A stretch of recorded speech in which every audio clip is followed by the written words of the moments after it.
A powerful earthquake has hit the Pacific island nation of Vanuatu, smashing buildings in the capital Port Vila, including the embassies of the United States and other countries.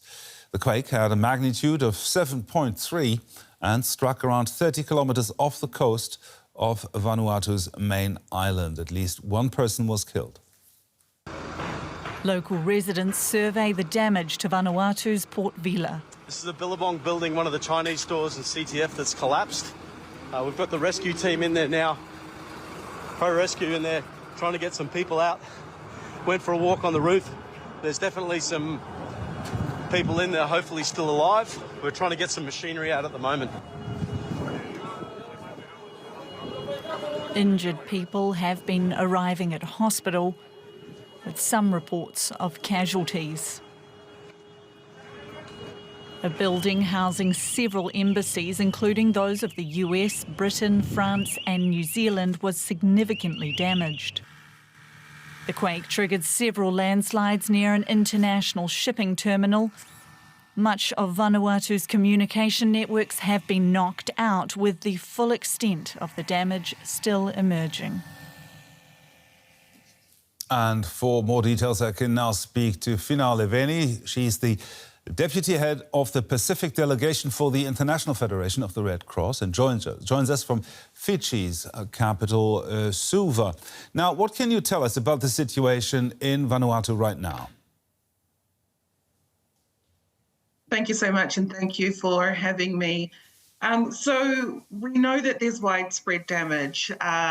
We managed to speak to our colleagues at the Vanuatu Red Cross shortly after the earthquake happened, and they told us that it was quite a long earthquake, quite scary, and that the Vanuatu Red Cross building had sustained damage, and they know that there had been damage to other buildings across town, and then communications with us was cut. So since then, we've had no contact with Vanuatu, and we understand that in speaking to our partners that this is the same for many of the partners, so our UN agencies, our donor governments, that it's been very difficult to establish communication with our counterparts in Vanuatu. We can see, however, from the images that there's widespread structural damage.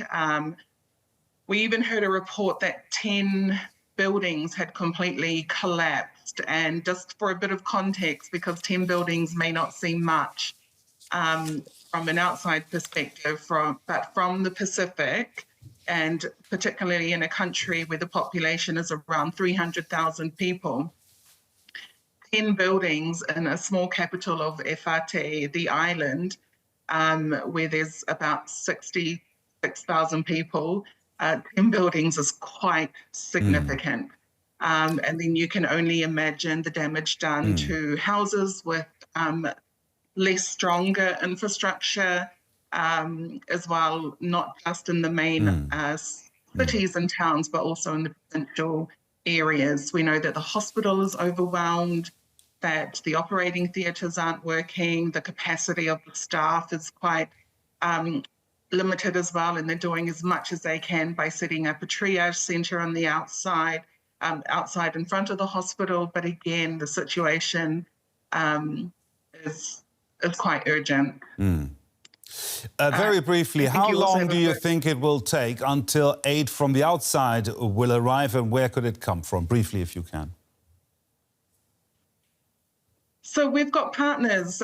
We've just come off a coordination meeting with our UN partners, who've also been talking to governments. And basically at this stage, we need to understand the extent of the damage so that we can adjust our support accordingly. Until then, we are all on standby. We're coordinating with each other, seeing who's got what, how many people can deploy, and we're waiting for comms to establish and from the requests from the government, particularly for a declaration of emergency. Finau Leveni there from the International Committee of the Red Cross. Thank you very much. Thank you.